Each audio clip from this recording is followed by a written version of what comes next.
I'm in a 2013 Nissan Rogue, and today I'm going to show you where the aux port, USB ports, and charger ports are.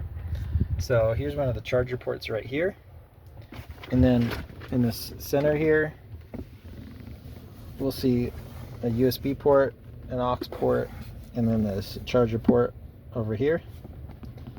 And then especially if you've got like an aftermarket radio, sometimes they'll run an extra cord off to the side or into the glove box, and then that might be something you can plug into as well.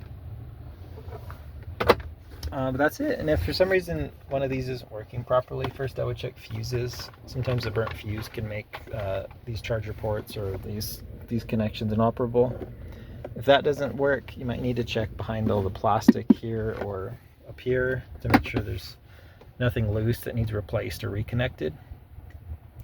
But otherwise, I hope all of this is helpful, and I hope you have a wonderful rest of your day.